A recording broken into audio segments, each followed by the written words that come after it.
சண்டை போர் துவக்கத்தில் நான் வெற்றி அடைய வேண்டும். தருமனுடைய சிரமாகப்படி மண்ணிலே உருள வேண்டும். அப்படி என்று நான் சொல்லி கேட்கக்கூடிய நேரம் நடக்கின்ற தடம் பொழுது முடிக்கின்ற தடம் பொழுது கோயில் பொழுது வீதி பொழுது சாஸ்திரமும் பொதுவாக தருமனுடைய சிரமாகப்பட்டது எப்படியாவது எனக்கு நல்ல முறையில் நல்ல நாளில் சகாதேவ சாஸ்திரம் கட்டி தர வேண்டும் என்று சொன்ன உடனே அண்ணா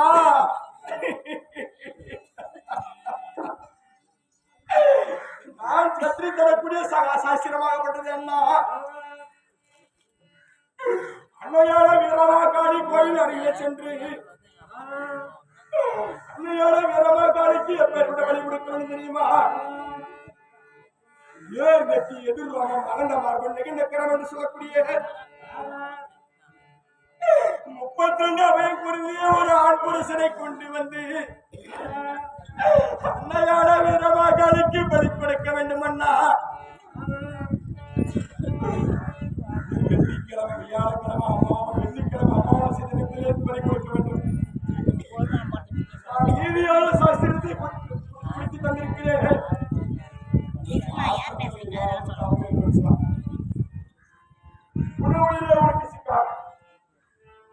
அப்படி என்று சகாதேவன் சாஸ்திரம் குறித்து கொடுத்தானே.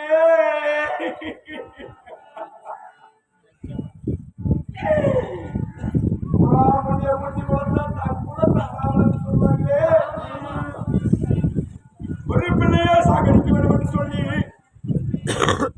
அந்த ஏர் நெத்தி எதிர்வாக நெகிழக்கரம் என்று சொல்லக்கூடிய அந்த நெஞ்சவடித்த வீரான் புருஷன் இங்கே இருக்கிறான் கேட்டவுடனே அரவ மலையில் இருக்கக்கூடிய அரவ பாடல் இருக்கிறான். நான் என்ன செய்தேன்?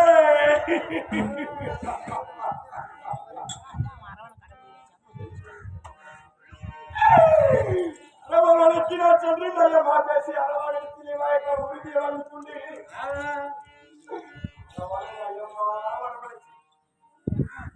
அரவான் வருவான் வருவான் என்று எதிர்பார்த்திருக்கும்படி நேரத்தில்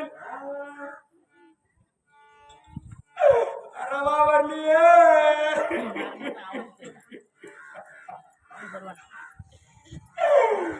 நான் அரவானை பலி கொடுப்பேன் என்று சொல்லி அறிந்த சூழ்ச்சி அறிந்த கண்ணனாகப்பட்டவன் சாதி கண்ணன் நேற்றைய தினத்திலே நாளை வரும் அமாவாசை தினத்தை ஒரு நாள் முன்னதாக வரவழைத்து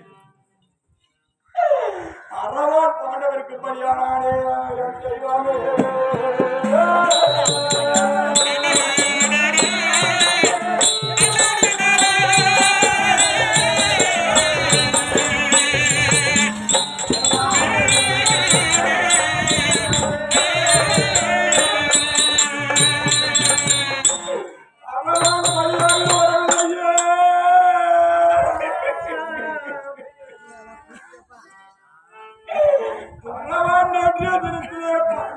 பலியாகிவிட்டான் என்று அறிந்து நான் ஓடி சென்று தாத்தா பீஸ்மர் இடத்துல கேட்கக்கூடிய நேரம் தாத்தா பீஸ்மர் சொல்கிறார், சண்டர் போர் தூக்கத்தில் இடித்து விடலாம் தாத்தா என்று கேட்டவுடனே பக்கத்து யானை இருக்கிறது. அந்த பக்கத்து யானையை கொண்டு வந்து பலி கொடுத்து ஆயுதத்தை எடுத்தது யாரால் நம்மளுக்கே விட்டு யாரு பேரப்பிள்ளை எதுவுமே என்று சொன்னாரே. நான் எப்பேற்பட்ட நாள்ல பலி கொடுத்து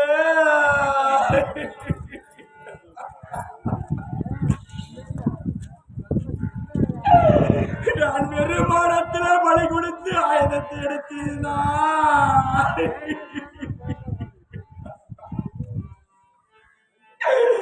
வெறுமானத்துல எதுனா செய்வாங்களா?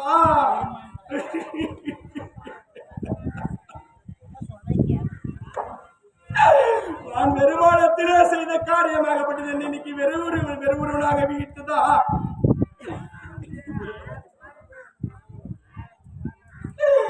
நான் நினைத்த காரியம் நடக்கவில்லையே.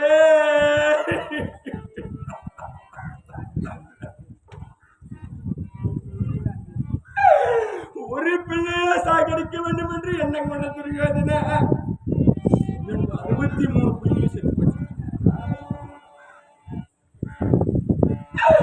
என்னுடைய சேடாது சேடை எப்பேற்பட்ட சேடை எந்த தம்பி நோடி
ஐயோ தெய்வமே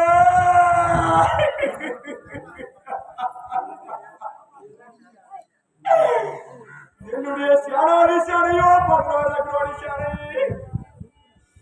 என்னுடைய தம்பிமார்களோ அவனோ 100 பேர் தம்பிமார்கள்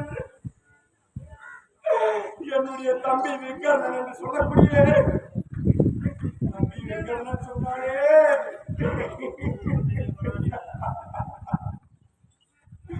வேண்டாமடா அண்ணா அந்த பத்தினி பாச்சாலியானவன் நெருப்பண்ணா பத்தினி பாச்சாலி கடவுளா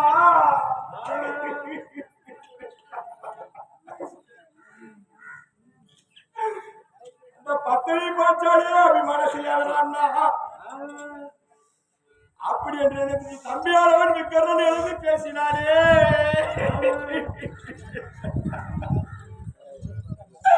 அந்த பாச்சாலியானவன் கடவுள் அண்ணா அவளை தொட வேண்டாம் அண்ணா அந்த பாச்சாலியை தொட்டு தாடியானால் நாளைக்காவது ஒரு நாள் அசுராபுரம் மண்மேடாக என்று சொன்னாரே என்னுடைய தம்பியின் வார்த்தையால் கேட்காமல் இருக்க காரணத்தினால் இந்த மண்ணில் முடிய நாளாச்சு என்று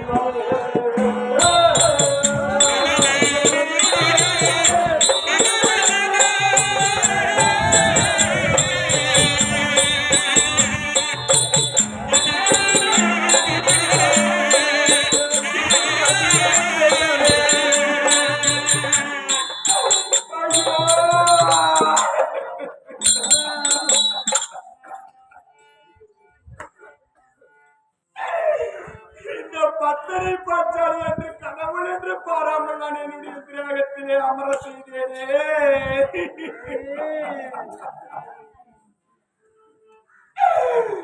அந்த பத்தனை பாச்சாலியின் சாபமாக படுத்தி விடுமா என்னுடைய சேனாதி சேனைகளை நான் பறிவிடுத்து ரத்தமாக இருக்கிறது இந்த